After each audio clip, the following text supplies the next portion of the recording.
ഒരു സിനിമയുടെ ഏതെങ്കിലും ഒരു സ്റ്റില്ലോ ആ സിനിമയുടെ ഏതെങ്കിലും ഭാഗത്ത് യൂസ് ചെയ്തിട്ടുള്ള ഒരു BGMോ ഒരു ഷോട്ടോ കണ്ടു കഴിഞ്ഞാൽ അത് ഇന്ന പടത്തിലെയാണെന്ന് കൃത്യമായിട്ട് ഐഡന്റിഫൈ ചെയ്യാൻ വേണ്ടി പറ്റുന്ന, എനിക്ക് ഐഡന്റിഫൈ ചെയ്യാൻ വേണ്ടി പറ്റുന്ന ഒരു സിനിമയാണ് സാഗർ ഇലിയാസ് ജാക്കി, അമൽ നീരദിന്റെ പടം. 2009 ഈ പടം റിലീസ് ആകുന്നത്, March 26. ഈ ഡേറ്റ് ഇത്ര കൃത്യമായിട്ട് ഓർത്തിരിക്കാനായിട്ട് ഒരുപാട് കാരണങ്ങളുണ്ട്. അതിലൊന്ന്, ഈ പടം റിലീസ് ആവുന്ന സമയത്ത് ഞാൻ സ്കൂളിൽ പഠിക്കുന്ന കുട്ടിയാണ്. അപ്പോൾ ഈ സിനിമ വരുന്നുണ്ട്, അതായത് 20ാം നൂറ്റാണ്ടിന്റെ സെക്കൻഡ് പാർട്ട് വരുന്നുണ്ടെന്ന് ഫസ്റ്റ് ന്യൂസ് വരുന്ന സമയത്ത് തന്നെ ഈ സൂര്യ ടിവിയിലും കിരൺ ടിവിയിലൊക്കെ ഇടയ്ക്കിടയ്ക്ക് 20ാം നൂറ്റാണ്ട് സിനിമ ടെലികാസ്റ്റ് ചെയ്യും.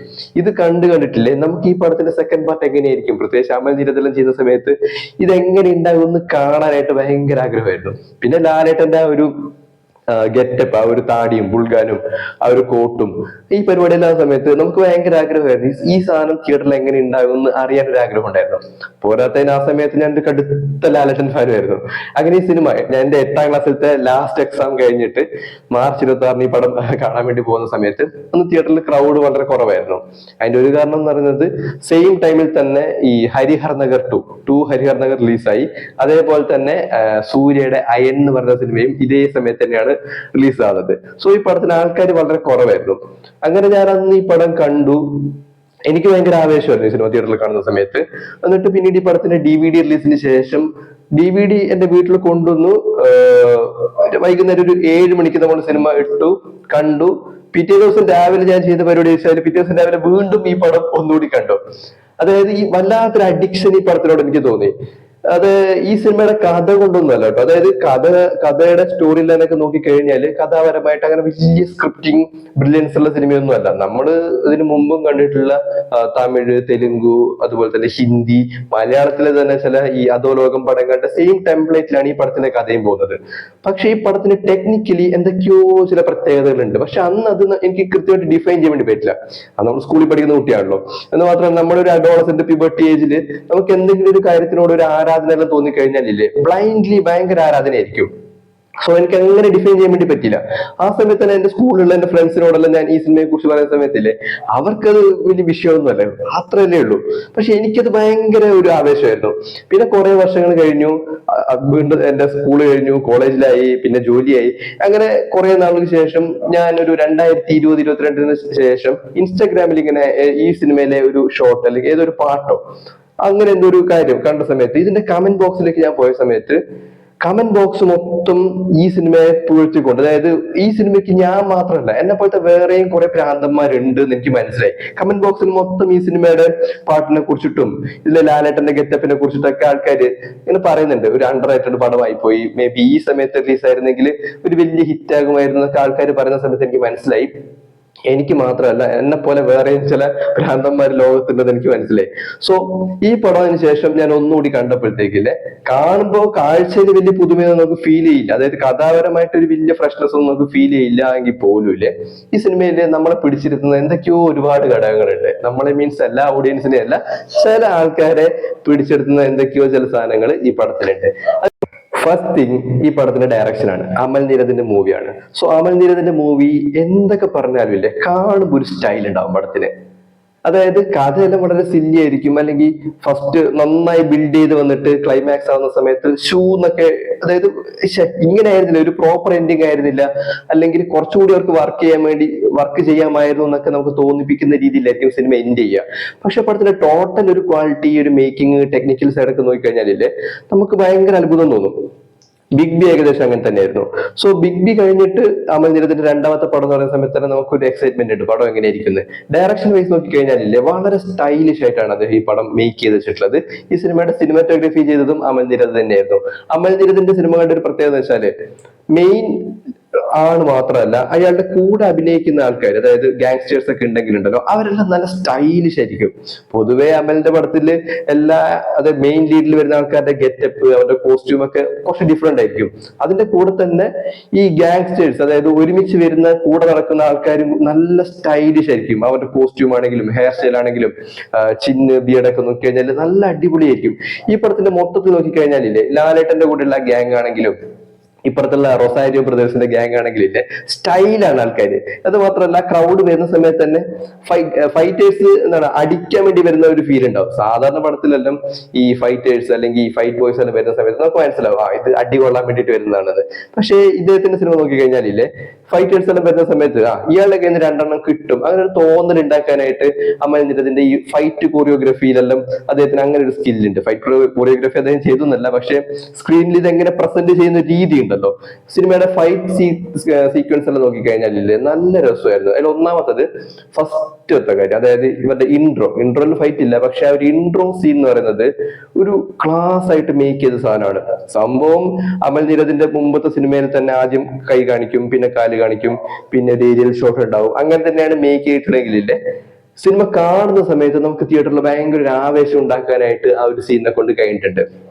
അത് ശരിക്കും മനസ്സിലായപ്പോന്നറിയോ, ഈ എമ്പുരാൻ ഇറങ്ങിയ സമയത്ത് എമ്പുരാനിലെ ഇവരൊരു ഇൻട്രോ സീൻ സെറ്റ് ചെയ്ത് വെച്ചില്ലേ, അത് കാണുന്ന സമയത്ത് ശരിക്കും തിയേറ്ററിൽ ഞാൻ ഫസ്റ്റ് ഷോ എമ്പുരാൻ കാണുന്ന സമയത്ത് എനിക്ക് ആ ഇൻട്രോ കണ്ടിട്ട് പ്രത്യേകിച്ച് ഒന്നും തോന്നിയില്ല. എന്റെ മൈൻഡ് ശരിക്കും ഇപ്പൊ പോയതില്ലേ സാഗർ ഇലിയാസ് ജാക്കിയുടെ ഇൻട്രോയിലേക്കാണ്. ഏത് രീതിയിലാണ് അമൽ നീരദ് സാധനം ചെയ്തു വെച്ചത്. അതിന്റെ കൂടെ ഗോപി സുന്ദറിന്റെ കാട്ടക്കുള്ള മ്യൂസിക്കും, ഗോപി സുന്ദറിന്റെ ഒരു ഏർലി ടൈമിലെ ഒരു കിടിലം വർക്കായിരുന്നു സാഗർ ഇലിയാസ് ജാക്കി എന്ന് പറയുന്നത്. അതിലേക്ക് ഞാൻ വരാം, മ്യൂസിക്കിന്റെ കാര്യത്തിലേക്ക് ഞാൻ വരാം. ഇനി പറഞ്ഞ ഫൈറ്റ് ആണല്ലോ ഞാൻ പറഞ്ഞുകൊണ്ടത്. ഒന്ന് ആ ഒരു ഇൻട്രോ, അവിടെ ഫൈറ്റ് ഒന്നുമില്ല. അതിനുശേഷം റൊസാരിയോ ബ്രദേഴ്സുമായിട്ടുള്ള ഒരു ഫൈറ്റ്, അതായത് ഷെർവീർ നമ്മുടെ സായിപ്പ് ടോണിയുമായിട്ടുള്ള ഫൈറ്റ്, പിന്നെ നമ്മുടെ മറ്റേ ചങ്ങായില്ലേ ഈ തെലുങ്ക് പടത്തിലല്ലോ സ്ഥിരം പ്രൊഫഷണൽ കില്ലർ ആയിട്ട് വരുന്ന ചങ്ങായിട്ടല്ലോ അയാളുടെ കൂടെയുള്ള ഫൈറ്റ്, പിന്നെ സിനിമയില് ഈ മനോജ് കെ ജയൻ ഇവരെ ഒറ്റുന്ന ഒരു സാധനം ഉണ്ടല്ലോ അവിടെയുള്ള ഒരു ഫൈറ്റ്, പിന്നെ പടത്തിന്റെ ക്ലൈമാക്സിലേക്ക് ഒരു സമയത്ത് അങ്ങനെ ഫൈറ്റ് ഒന്നുമില്ല, അതായത് ഒരു ബ്ലാസ്റ്റിലൂടെയാണല്ലോ പടം അവസാനിക്കുന്നത്. പക്ഷെ അവസാന ഭാഗത്തേക്ക് വരുന്ന സമയത്തുള്ള ഫൈറ്റ് കാര്യങ്ങള്, ഇവര് ഒരു ഫ്ലാറ്റിൽ പോയിട്ട് നടക്കുന്ന ഫൈറ്റ്, ഗൺ ഫൈറ്റും കാര്യങ്ങളൊക്കെ ഉണ്ടല്ലോ, അതെല്ലാം നല്ല അടിപൊളിയായിരുന്നു. ആ ഫൈറ്റ് കോറിയോഗ്രാഫി ചെയ്ത് വെച്ചിട്ടുള്ള നല്ല രസമാണ്. എക്സാക്ട്ലി ലൈക്ക് ബിഗ് ബിയില് മമ്മൂട്ടി ഫൈറ്റ് ചെയ്യുന്ന സമയത്ത് ഞാൻ അങ്ങനെ ചെറുതാക്കി പറയുന്നതല്ല, മലയാള സിനിമ എടുത്തു കഴിഞ്ഞാലില്ലേ ഈ സൂപ്പർ സ്റ്റാർസിന്റെ എല്ലാം ഫൈറ്റ് സീക്വൻസ് നോക്കി കഴിഞ്ഞാല് പൊതുവെ കുറച്ച് വീക്കറായിട്ട് ഫൈറ്റ് പെർഫോം ചെയ്യുന്ന ഒരു ആക്ടറാണ് മമ്മൂട്ടി. പക്ഷെ മമ്മൂട്ടിയെ കൊണ്ട് പോലും നല്ല രീതിയിൽ സ്ക്രീനിൽ ഫൈറ്റ് പെർഫോം ചെയ്തിട്ടുള്ള ആളാണ് അമൽ നീരദ്. അതിന് ഒരുപാട് ടെക്നിക്കൽ സൈഡ് ഉണ്ട്, പ്രത്യേകിച്ച് എഡിറ്റിങ്ങും കാര്യങ്ങളൊക്കെ. ലാലേട്ടൻ നോക്കിക്കഴിഞ്ഞാല് കിഡിലുമായിട്ട് ഫൈറ്റ് കൊറിയോഗ്രഫിയിൽ പെർഫോം ചെയ്യുന്ന ആളാണ്. ലാലേട്ടനെ കൊണ്ട് നല്ല രീതിയിൽ സ്റ്റൈലിഷ് ആയിട്ട് ഫൈറ്റ് പെർഫോം ചെയ്തിട്ടുള്ള ഒരു പടമാണ് സാഗർ ഇലിയാസ് ജാക്കി. പ്രത്യേകിച്ച് ഇതിന്റെ മൂവ്മെന്റ് എന്നൊക്കെ പറഞ്ഞാലില്ലേ നമ്മൾ സാധാരണ കണ്ടിട്ടുള്ള ഒരു ടൈപ്പ് അടിയൊന്നുമല്ല, എന്തൊക്കെയോ ചില പ്രത്യേകതകളൊക്കെ അതിന്റെ ഫൈറ്റ് കൊറിയോഗ്രഫിയിലുണ്ട്. പിന്നെ അതിന്റെ മ്യൂസിക്കിലേക്ക് വന്നു കഴിഞ്ഞാല് ഞാൻ മുമ്പ് പറഞ്ഞു, അതായത് ഈ ഗോപി സുന്ദറിന്റെ ഒരു പ്രൈം ടൈം അല്ല, ഒരു ഏർലി ടൈമിലെ ഒരു one of the best album ആണ് സാഗർ ഇലിയാസ് ജാക്കിയുടെ ആൽബം. അങ്ങനെ പറയാൻ കാരണം എന്താ വെച്ചാല് ഓൾറെഡി ഐക്കോണിക് ആയിട്ടുള്ള ഒരു തീം സോങ് സാഗർ ഇലിയാസ് ജാക്കിക്ക് ഉണ്ട്. അതായത് 20ാം നൂറ്റാണ്ടിലെ ആ സാധനല്ലേ ഈ സാധനമുണ്ട്. ഇതേ ബീറ്റ് ഈ പടത്തിന്റെ പല ഭാഗങ്ങളിലും പല തരത്തിൽ യൂസ് ചെയ്തിട്ടുണ്ട്. പക്ഷെ ഒരിക്കൽ പോലും ഇല്ലേ നമുക്ക് ബോർ അടിക്കില്ല ഈ സാധനം. പല വേരിയേഷനില്, പല ഫ്രീക്വൻസിയില്, പല രീതിയിൽ ഈ സാധനം ചെയ്തു വെച്ചിട്ടുണ്ട്. അതില് ഐക്കോണിക് ആയിട്ടുള്ള ചില സാധനങ്ങളൊക്കെ ഉണ്ട്. അതായത് ഈ റൊസാരിയോ ബ്രദേഴ്സ് അതായത് സമ്പത്തിന്റെ വീട്ടിലേക്ക് ലാലേട്ടൻ കോംപ്രമൈസിൽ ഇങ്ങനെ സംസാരിക്കാനായിട്ട് പോകുന്ന സമയത്ത് സമ്പത്തിന്റെ കുട്ടികളോടെ കളിക്കുന്നുണ്ടാവും മുറ്റത്ത്. അപ്പോ ഈ ലാലേട്ടൻ പോക്കറ്റിൽ നിന്ന് മിഠായി എടുത്തിട്ട് കുട്ടികൾക്ക് ഇങ്ങനെ കൊടുക്കുന്ന സമയത്ത് സമ്പത്ത് ഇങ്ങനെ നോക്കി വെക്കുന്നുണ്ടാവും. അപ്പൊ എന്താണ് റൊസാരിയോ എന്ന് ചോദിച്ചിട്ട് ഈ മിഠായി കൊടുത്തിട്ട് ലാലേട്ടൻ തിരിഞ്ഞ് നോക്കിക്കൊണ്ട് പോക്കറ്റ് അവിടെ ഒരു സാധനം പ്ലേ ചെയ്തിട്ടുണ്ട്. അത് തിയേറ്ററിലെ കാണുന്ന സമയത്ത് എനിക്ക് എന്താണോ ഫീൽ ചെയ്തത്, സ്റ്റിൽ ഇപ്പോഴും ഈ വീഡിയോ എടുക്കുന്ന സമയത്ത് പോലും ഇല്ലേ ആ ഒരു രോമാഞ്ചം ഫീൽ ചെയ്യുന്നുണ്ട്. അതിന് റൊസാരിയോ ബ്രദേഴ്സിന്റെ വീട്ടിലേക്ക് വരുന്ന സമയത്ത് വേറൊരു ഐക്കോണിക് ആയിട്ടുള്ള ഒരു മെക്സിക്കൻ ട്യൂൺ അവർ ഇവിടെ യൂസ് ചെയ്തിട്ടുണ്ട്. അത് പറയാൻ പറ്റില്ലല്ലോ, ട്യൂൺ അങ്ങനെ പറയാൻ വേണ്ടി പറ്റില്ലല്ലോ. പക്ഷെ അത് സിനിമ കണ്ടിട്ടുള്ളവർക്ക് ഒരു ധാരണ ഉണ്ടാകും. ഒരു ഗിറ്റാറിലോ മാൻഡ്രിലോ മറ്റോ പ്ലേ ചെയ്യുന്ന ഒരു സാധനം നല്ല ഐക്കോണിക് ആയിട്ടുള്ള ഒരു പീസ് ആയിരുന്നു. പക്ഷെ അത് ആക്ച്വലി ഒരു ഇന്റർനാഷണൽ പീസ് ആണ്. ഇനി സിനിമയുടെ ബാക്ക്ഗ്രൗണ്ട് സ്കോർ ഒക്കെ കിണ്ണമായിരുന്നു. മറ്റൊന്ന് ഈ പടത്തിലെ പാട്ടുകളാണ്. അതിൽ ഒന്നാമത്തെ പാട്ട് എന്ന് വെച്ചാല് വെണ്ണിലവേ ഓൾറെഡി ഉണ്ട്, ഓസമ ഓൾറെഡി ഉണ്ട്. ഇതൊന്നും അല്ലാത്ത വേറൊരു പാട്ടുണ്ട്, ശോഭനയുടെ ഒരു പാട്ടുണ്ട്. എനിക്ക് തോന്നുന്നു പുണ്യ ശ്രീനിവാസ് അങ്ങനെ എന്തോ ഒരു ആർട്ടിസ്റ്റ് ആണ് ആ പാട്ട് പാടിയിട്ടുള്ളത്. ഈ അമൽ നീരദിന്റെ സിനിമ എടുത്തു കഴിഞ്ഞാലില്ലേ സിനിമയില് പാട്ടുകളൊക്കെ നല്ല അടിപൊളിയായിരിക്കും. പക്ഷെ അതിന്റെ മെയിൻ തിയേറ്റർ വേർഷനിലും DVD വേർഷനിലും ഇല്ലാത്ത ഒരു പാട്ട് സാധാരണ ഉണ്ടാവാറുണ്ട്. ബിഗ് ബിയിലും അതേപോലത്തെ ഒരു പാട്ടുണ്ട്, സാഗറിലെ ജാക്കിയിലും സെയിം അതേപോലത്തെ ഒരു പാട്ടുണ്ട്. മെല്ലെ മെല്ലെ എന്നിൽ നഗരം എന്നൊരു പാട്ടില്ലേ, ശോഭനയാണ് ആ സീനിൽ അഭിനയിച്ചിട്ടുള്ളത്. എന്ത് രസം പറയാ പാട്ട് കേൾക്കാനായിട്ട്. ഞാൻ ഇപ്പോഴും കേൾക്കുന്ന ഒരു പാട്ടാണത്. എക്സാക്ട്ലി ലൈക്ക് ബിഗ് ബിയിലും അതുപോലെ ഒരു പാട്ടുണ്ട്, ഒരു വാക്കും മിണ്ടാതെ.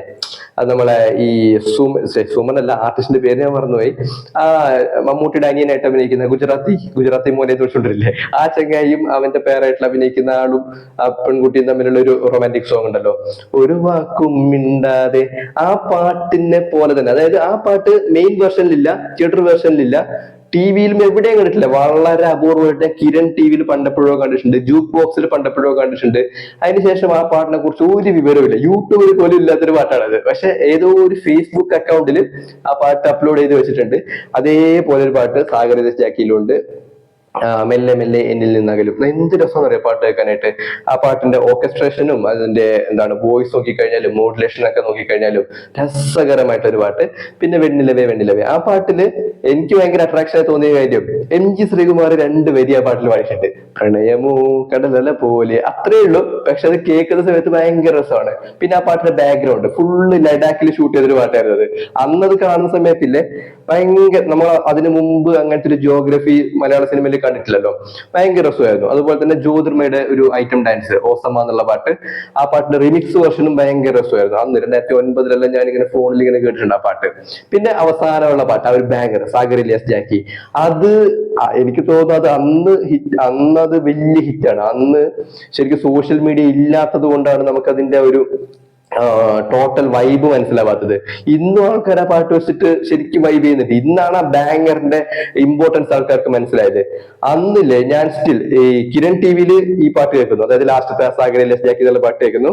ഏഷ്യാനെറ്റ് പ്ലസിലേക്ക് ചാനൽ മാറ്റുന്ന സമയത്ത് ഏഷ്യാനെറ്റ് പ്ലസിലും ഇതേ പാട്ട്, സൂര്യ ടിവിയിലും അത് കഴിഞ്ഞിട്ട് സൂര്യ ടിവിയിലേക്ക് കേൾക്കുമ്പോഴത്തേക്ക് അതിലും ഇതേ പാട്ട്, ഏഷ്യാനെറ്റ് ന്യൂസിലും മനോരമ ന്യൂസിലും ഈ പാട്ട് ഞാൻ കേട്ടിട്ടുണ്ട്. അതായത് അന്ന് വളരെ ലിമിറ്റഡ് ആയിട്ടുള്ള സ്ഥാനങ്ങളല്ലേ നമുക്കുള്ളൂ, ഈ ടി വി മാത്രമല്ലേ ഉള്ളൂ, സോഷ്യൽ മീഡിയ അങ്ങനെ വന്നിട്ടില്ലല്ലോ. പക്ഷെ എന്നിട്ടില്ല ആ പാട്ട് അന്ന് നല്ല രീതിയിൽ സെലിബ്രേറ്റ് ചെയ്തിട്ടുണ്ട്.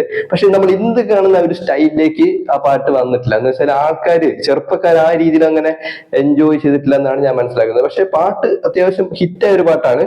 ഇന്ന് നമ്മൾ സോഷ്യൽ മീഡിയയിൽ കാണുന്ന സമയത്തില്ലേ, വാ, അത് ഈ ആൾക്കാർ ട്രാവൽ ചെയ്യുന്ന സമയത്തും അല്ലെങ്കിൽ ഈ സിനിമയെ കുറിച്ചിട്ട് ആൾക്കാർ സംസാരിക്കുന്ന സമയത്തെല്ലാം ഈ ഒരു ട്രാക്ക് വരുമ്പോണ്ട് ഭയങ്കര ആവേശമാണ്. എനിക്ക് കുറച്ച് ആവേശം കുറയുന്ന സമയത്തില്ല ഞാൻ ഈ ട്രാക്ക് വെച്ച് കേൾക്കാറുണ്ട്, ഒന്ന് നമ്മളൊന്ന് ബൂസ്റ്റ് ആവും. അതിൽ പ്രണവ് മോഹൻലാലിന്റെ ചെറിയൊരു ക്യാമിയോ റോൾ കൂടി ഉണ്ടായിരുന്നു ആ പാട്ടില്. ഇനി ഈ സിനിമയെ കുറിച്ച് മറ്റൊരു കാര്യം പറഞ്ഞാല്, ചില ഡയലോഗ്സ് പ്രത്യേകിച്ച് ഈ അമൽ നീരദ് മൂവീസിൽ ചെറിയ കുഞ്ഞു ഡയലോഗ് കൊണ്ട് വലിയ ഇമ്പാക്ട് ഉണ്ടാക്കുന്ന ചില സാധനങ്ങളുണ്ട്.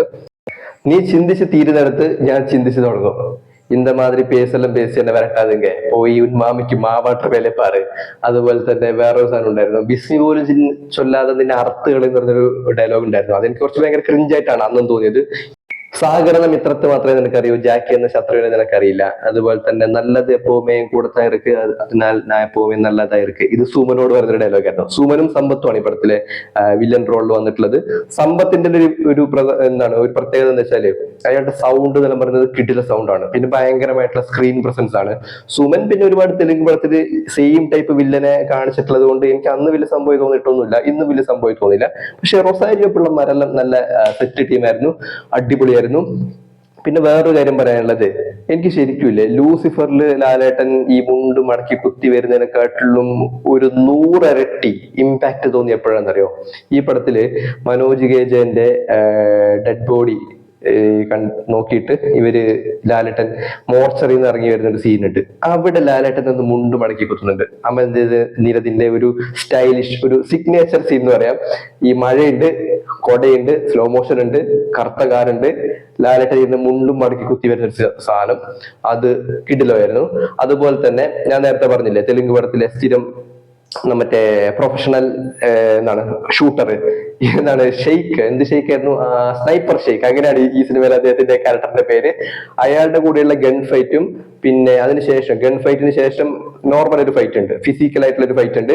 അവിടെ ലാലേട്ടൻ എന്തോ ഒരു മരത്തിന്റെ മുള്ളോ മറ്റോ കുറച്ചിട്ടാണ് ഇയാളെ കുത്തുന്നത്. ആ ഒരു ഫൈറ്റ് കൊറിയോഗ്രാഫി അടിപൊളിയായിരുന്നു. ആ ഭാഗത്ത് നമ്മുടെ ഈ ഗോപി സുന്ദർ അണ്ണന്റെ ഒരു നല്ല BGM കൂടി പഠിപ്പിച്ചിട്ടുണ്ട്. പിന്നെ അമൽ നീരദിന്റെ സ്ഥിരമായിട്ട് നമ്മൾ കണ്ടിട്ടുള്ള ഈ കടപ്പുറം, അതുപോലെ തന്നെ മട്ടാഞ്ചേരിയിലത്തെ മറ്റേ ആ ജൂയിഷ് സെമിത്തേരി, അങ്ങനെ ചില സാധനങ്ങളൊക്കെ ഈ പടത്തിലുണ്ട്. നല്ല രസമായിരുന്നു ആ പടം. അന്ന് കാണുമ്പോൾ ഇന്ന് കാണുമ്പോഴും ഇല്ല. ഈ പടത്തിലെ ഷോർട്ട് ഡിവിഷൻസ്, ഷോട്ടുകൾ എക്സിക്യൂട്ട് ചെയ്തിട്ടുള്ള രീതി, പിന്നെ ആൾക്കാരുടെ കോസ്റ്റ്യൂം, സ്റ്റൈല് എല്ലാം അടിപൊളിയായിരുന്നു. പിന്നെ മറ്റൊന്ന്, ഈ സിനിമയിലെ ജഗതിയുടെ കഥാപാത്രമായിരുന്നു. അശോക് എന്നാണ് ക്യാപ്റ്റന്റെ പേര്. 20ാം നൂറ്റാണ്ടിലും ഈ കഥാപാത്രമുണ്ട്. പക്ഷേ സെക്കൻഡ് പാർട്ടിലേക്ക് വരുന്ന സമയത്തില്ല, നമുക്ക് എവിടേക്കോ ചില എന്താണ് ഒരു കല്ലുകടി പോലെയൊക്കെ തോന്നുമെങ്കിലും നമുക്ക് ആ ആക്ടറിനോടുള്ള ഒരു ഇഷ്ടം കൊണ്ട് പറ്റുമെന്ന് തോന്നുന്നു. മേ ബി എന്റെ ഒരു പേഴ്സണൽ ഇതായിരിക്കും കേട്ടോ. ആ ഇഷ്ടം കൊണ്ട് നമുക്ക് ഒരു ഇഷ്ടം തോന്നും. പക്ഷെ ഇയാള് കംപ്ലീറ്റ്ലി ഉണ്ടായിട്ടില്ലല്ലോ എന്നൊക്കെ നമുക്ക് തോന്നും. ഇടയ്ക്ക് വരും, തല കാണിക്കും, പോകും, വരും പോകും, വരും പോകും, അങ്ങനെ നിൽക്കുന്ന ഒരു കഥാപാത്രമല്ല ജഗതിയുടേത്.